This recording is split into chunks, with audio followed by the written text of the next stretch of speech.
नमस्कार सभी को। जैसा कि हम सब जानते हैं कि आज परम क्रांतिवीर तिलका मांझी जी की जयंती है और इस अवसर पर हम चिंतन करते हैं कि भारत के स्वाधीनता संग्राम में जिन वीर नायकों ने अपना योगदान दिया है, उनका हम चिंतन करें।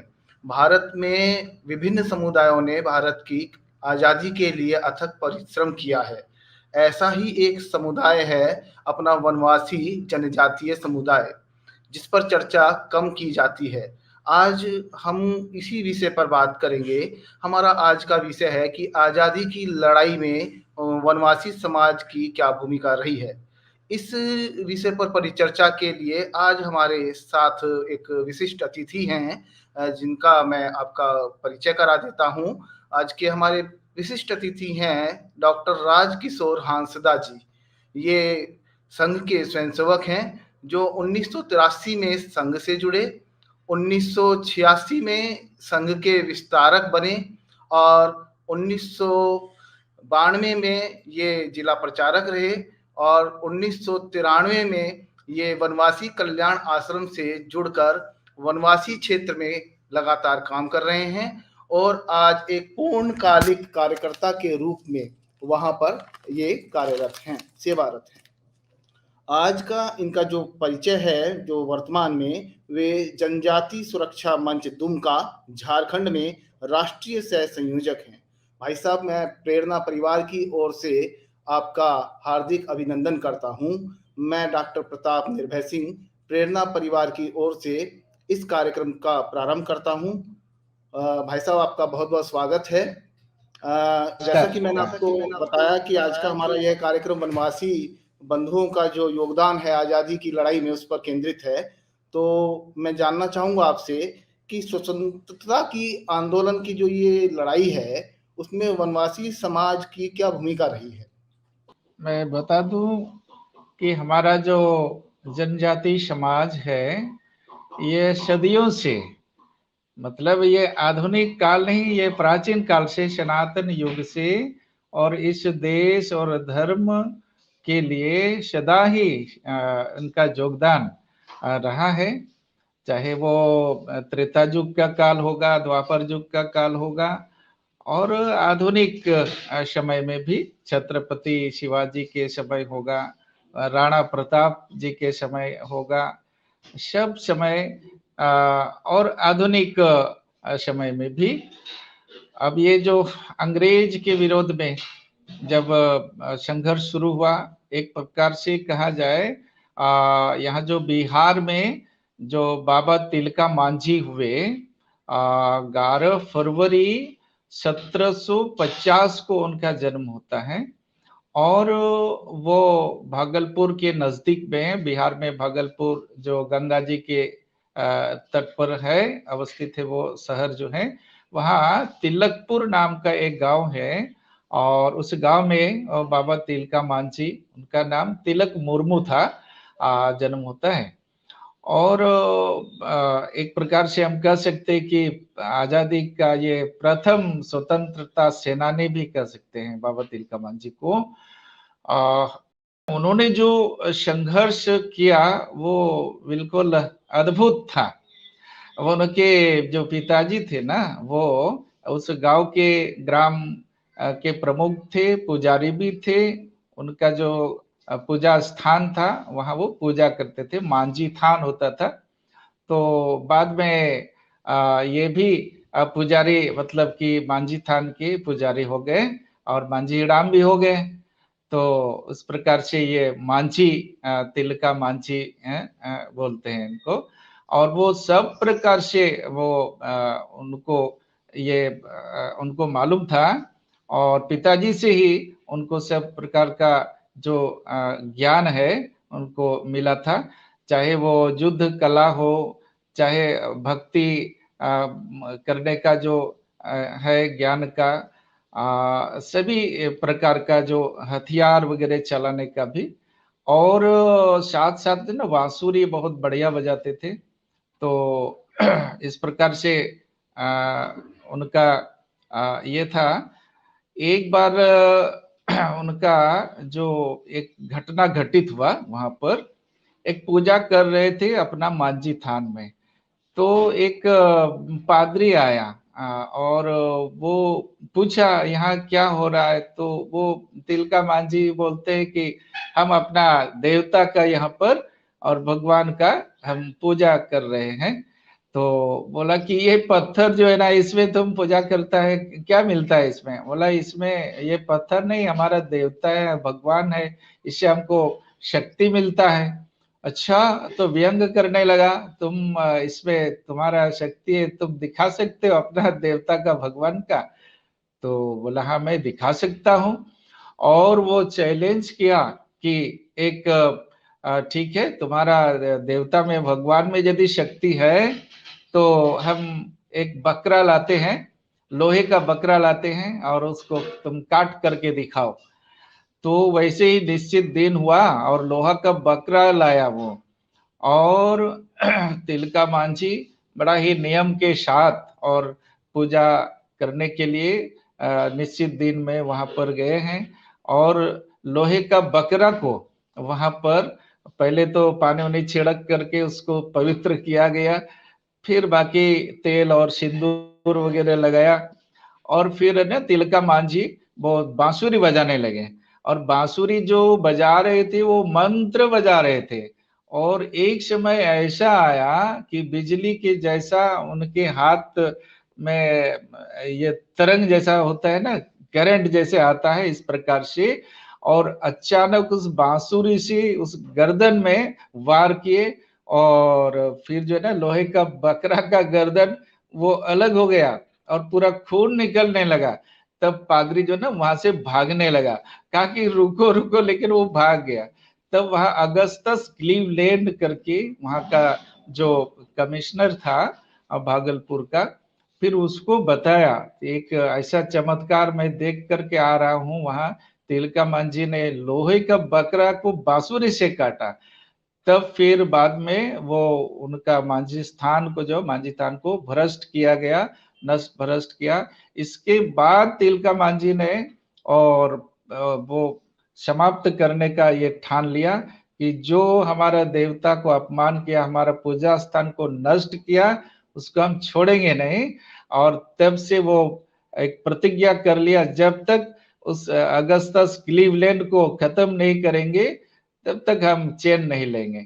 और फिर पूरे क्षेत्र में वो गांव गांव में जाने लगे, सबको जगाने लगे, बताने लगे आज मेरे गांव में ऐसा हुआ, बाद में सब जगह ऐसा ही होगा। और ये बाबा तिलका मांझी ने इस प्रकार घूम घूम करके गांव में मीटिंग भी शुरू करना शुरू किए। और फिर जो है ना, इसके बाद एक दिन ऐसा आया, बहुत दिन से वो सोच रहे थे कि उसको पहचान भी नहीं रहे थे।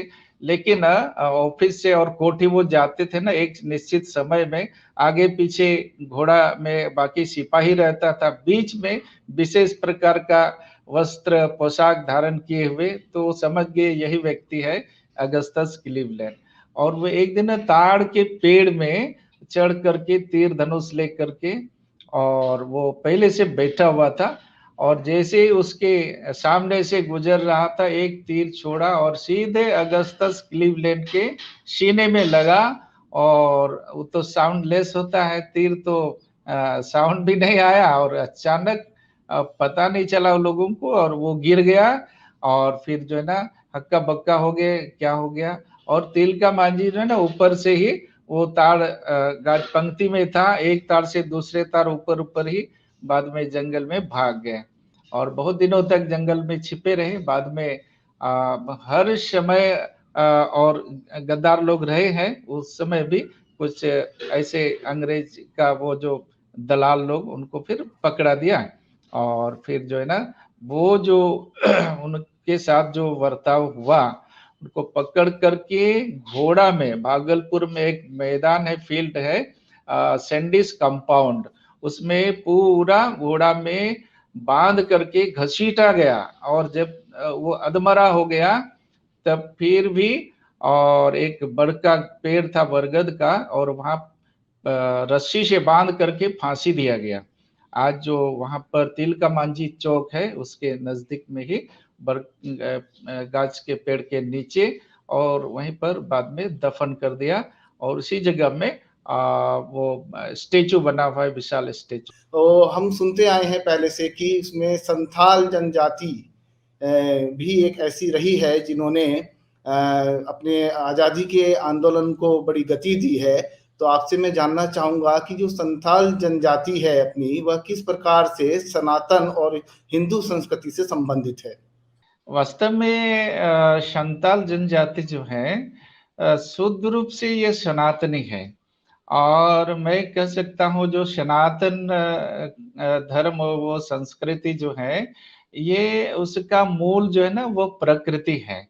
प्रकृति इसलिए है, जैसे हम कहते हैं ना कि ये ब्रह्मांड है, तो ब्रह्मांड का सृष्टि ही प्रकृति से हुआ है, पंच तत्व से हुआ है। पंच तत्व प्रकृति है, ये धरती है, ये आकाश है, ये वायु है, ये अग्नि है, ये जल है, भगवान जिसको बोलते हैं भगवान। भ से भूमि हो गया, और ग से गगन हो गया, और ये व से वायु हो गया, आ से अग्नि हो गया, और न से नीर हो गया, ये भगवान।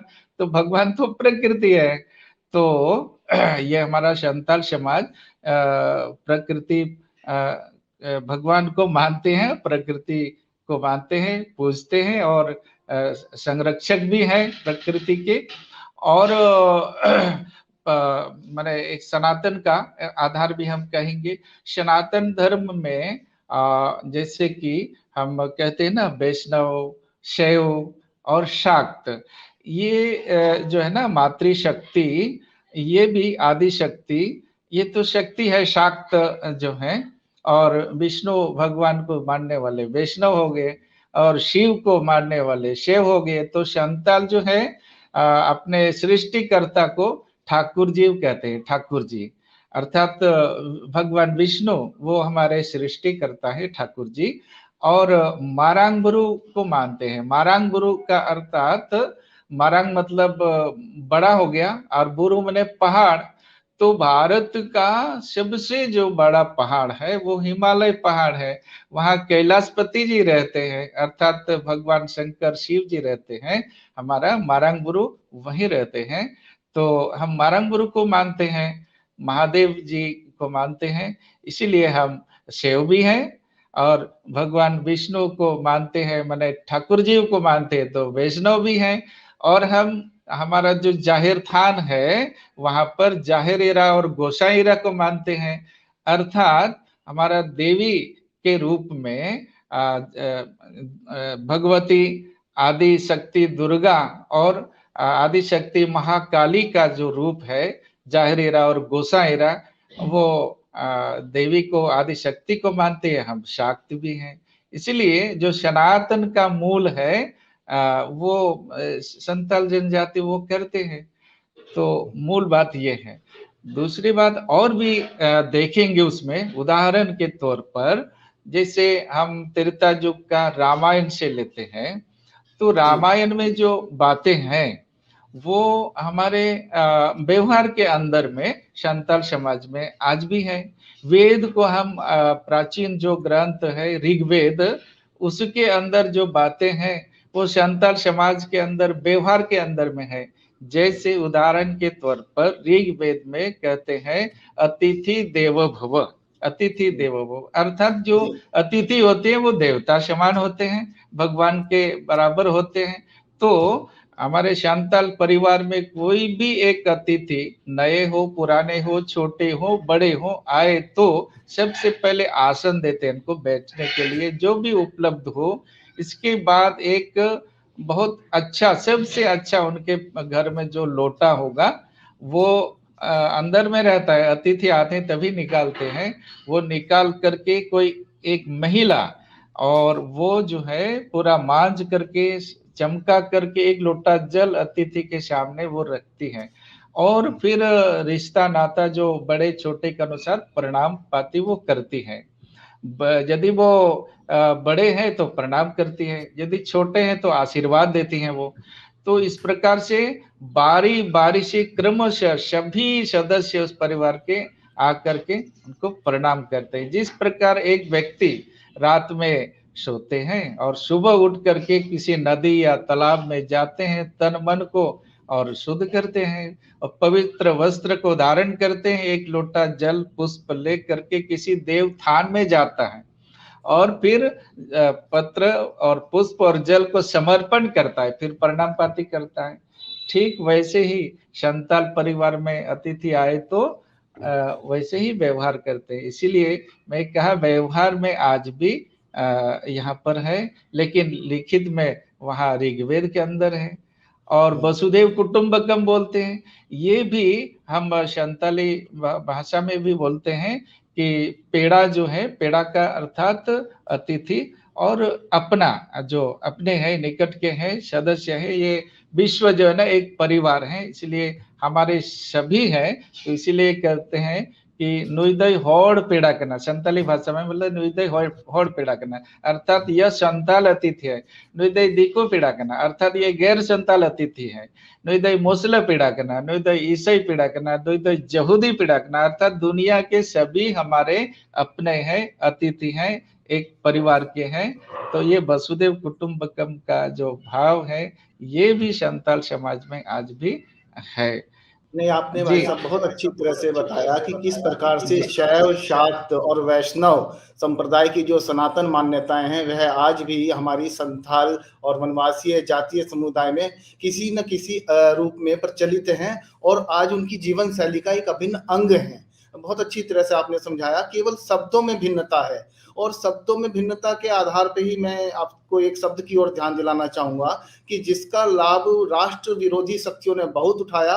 उन्होंने हमारे वनवासी और जनजातीय बंधुओं को एक नया शब्द से अभिहित किया और वह है आदिवासी शब्द। तो जो कि एक अलग प्रकार का शब्द है, जो हमारी सनातन संस्कृति का शब्द नहीं है।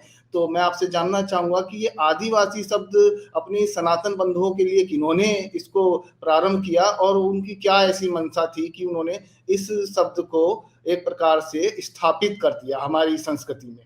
आपने बहुत अच्छा प्रश्न रखा है।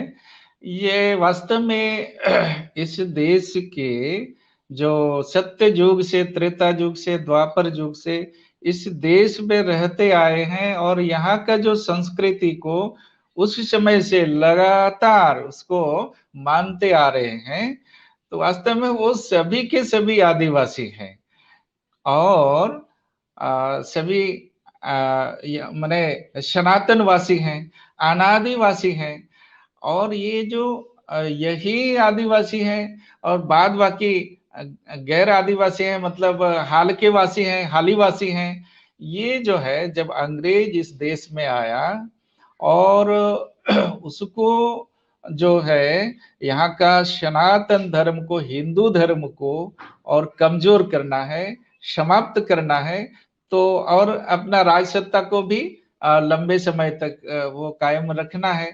इसीलिए इस प्रकार का वो जाति जाति में और विभेद करने का कई प्रकार का षड्यंत्र किया। उसी में से एक ये षड्यंत्र जो है ना, हमारा जनजाति समाज को जो हिंदू समाज से, सनातन धर्म संस्कृति से उसको दूर करना है। और यहाँ जो है ना बाकी तुम्हारा शोषक है और तुम्हारा हितैषी नहीं है, वो तुम्हारा शत्रु है और इसीलिए शत्रु है तो शत्रु के जैसा व्यवहार करना है उसके साथ। और फिर इस प्रकार से दूरी बढ़ाने का काम वो किया। और ये शब्द, तुम ही तो असली मालिक हो यहाँ के, बाद बाकी तो बाहर से आए हैं।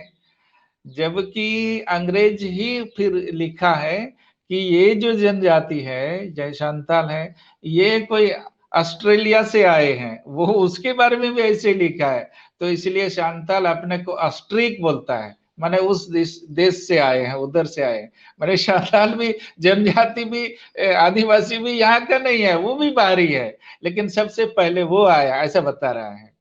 लेकिन वो अपने तो बाहर के हैं ही, तो आप थोड़ा पहले आए और हम अभी अभी आए हैं, बाद बाकी बीच में वो लोग बाद में आए हैं, तुम असली मालिक तुम ही हो। इस प्रकार ये विभेद पैदा करने का ये बहुत बड़ा षड्यंत्र उस समय किया। और आज वो जो बीज जो घोल दिया, आज वो भी दिखाई दे रहा है हमारे समाज के अंदर में, देश में। तो ये बहुत ही खतरनाक इसका मंसूबा है। आज भी ये चल रहा है, अलगाववादी जो विचारधारा उस समय से, अंग्रेज काल से इस प्रकार से ये देश को, समाज को तोड़ने का ये काम लगातार चल रहा है। जी। बहुत अच्छी तरह से भाई साहब आपने समझाया कि किस प्रकार से विदेशी आक्रमणकारियों ने और विशेष रूप से अंग्रेजों ने इस हमारी जनजातीय समाज को सनातन वैचारिक धारा से अलग करने के किस प्रकार से उन्होंने प्रयत्न किए। तो वर्तमान में भी वो खतरे हमारे सामने हैं, आपने उसकी तरफ इशारा भी किया है। लेकिन अब जो चल रहा है, कुछ राष्ट्रीयता से जुड़े हुए लोग भी अपने से इन वनवासी बंधुओं को लेकर, उनको साथ लेकर चलने का कार्य कर रहे हैं। तो उस दृष्टि से आप भविष्य कैसा देखते हैं, थोड़ा इस विषय में भी बताइए। जी, भविष्य तो ऐसा है कि थोड़ा सा हम जो सनातन धर्म के और हिंदू धर्म के जो अपने, जिनको हम अगुआ समझते हैं और नेतृत्व जो हम करते हैं, वैसे लोग को थोड़ा सा जो है ना, अपने संपूर्ण समाज और संस्कृति और धर्म को थोड़ा उदार बनना होगा। और ऐसे किसी कारण से आज वो पीछे हो गए, पिछड़ गए हैं इस दौड़ में, आधुनिक जो विकास का यात्रा में वो थोड़ा पिछड़ गए हैं आधुनिक विकास में। बाकी संस्कृति और उसमें स्ट्रांग है, मजबूत है, लेकिन आधुनिक जो विकास है उसमें पिछड़ गए हैं। और हमको उनको, ऐसे समाज को, जनजाति समाज और बाकी जो भी अपने सनातन धर्म में जो पिछड़ गए हैं, उनको आगे उठाने के लिए हमको थोड़ा झुकना पड़ेगा, नम्र होना पड़ेगा। जब तक हम झुकेंगे नहीं तो हम उठा नहीं सकते हैं, इसलिए हमको थोड़ा झुकना पड़ेगा उनको उठाने के लिए। और सबसे पहले जो मूल बात जो मैं जनजाति के बारे में बताना चाहता हूँ, वो आर्थिक और बाकी गरीब हो सकते हैं, लेकिन सबसे वो जो भूखा है वो प्रेम के भूखा है, प्रेम के भूखा है। इसलिए हम उनको प्रेम करेंगे तो बिल्कुल हमारे साथ होंगे ही और है ही हमारे। तो ये एहसास उनको दिलाने का जरूरत है, तो फिर हमारा सनातन धर्म और मजबूत होगा और कभी भी समाप्त नहीं होगा। विश्व का सर्वश्रेष्ठ हमारा सनातन धर्म है ही। दो पंक्ति का आपको मैं सुनाता हूँ संताली में। लागणे स्वर में वो गीत है। कई प्रकार का गीत होते हैं, तो एक जो बरमसिया टाइप का जो मैंने 12 महीना गाने वाला, उसको लागणे गीत बोलते हैं। लागणे सिरिंग, संताली में गीत को सिरिंग बोलते हैं। होर रे हो चांदो, बीर रे हो चांदो, गोटा टंडी चांदो मिनाया। होर रे हो चांदो, बीर रे हो चांदो, गोटा टंडी चांदो मिनाया। सुख रे दुख रे चांदो गी बोन्यो मिया, सुख रे दुख रे चांदो गी बोन्यो मिया, चांदो गे ये गुणो बाबूना, चांदू गे ये गुणो बाबूना। इसका अर्थ हुआ और मने रास्ता, मार्ग में भी भगवान है, और बीर मने पहाड़ जंगल में भी भगवान है, और गोटा टंडी मने सर्वत्र भगवान है, सभी जगह भगवान है, कण कण में भगवान है। सुख में और दुख में हम भगवान को याद करेंगे, और भगवान ही, चांदू मने भगवान, भगवान ही हमको मदद करेंगे और दूसरे कोई मदद नहीं करेंगे। सर्वत्र भगवान है, ये इस गीत का ये भाव है। नमस्कार। नमस्कार भाई साहब। और मैं गीत सुनने के बाद ये जरूर कहना चाहूंगा कि लोग चाहे कितना ही दुष्प्रयास कर लें सनातन संस्कृति से हमारे जनजातीय बंधुओं को विलग करने के लिए, परंतु इन लोक गीतों में जो दर्शन है जीवन का, वह सनातन दर्शन है। ईश्वर को सब ओर देखने का, ईश्वर को सर्वव्यापक मानने का, हर प्राणी में, कण कण में आसपास ईश्वर को अनुभव करने का जो दर्शन आपकी इस गीतों की 2-3 पंक्तियों से जो आपने बताया है, उसको कैसे अलग कर पाएगा कोई।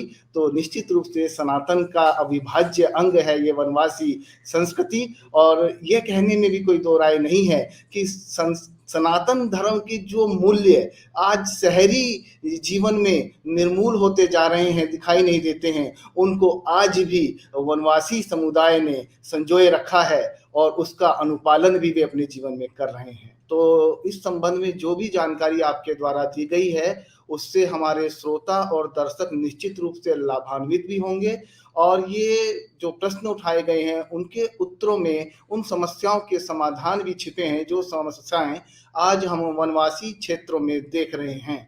निश्चित रूप से अपना यह समाज अपने इन वनवासी बंधुओं के प्रति प्रेमपूर्ण होकर जागरूक होगा, उनके लिए सब प्रकार से आगे आएगा, ऐसी हम कामना करते हैं। प्रेरणा परिवार की ओर से भाई साहब मैं आपका बहुत बहुत धन्यवाद करता हूं कि आपने अपना मूल्यवान समय हमारे इस कार्यक्रम के लिए निकाला और आप हमारे कार्यक्रम में आए।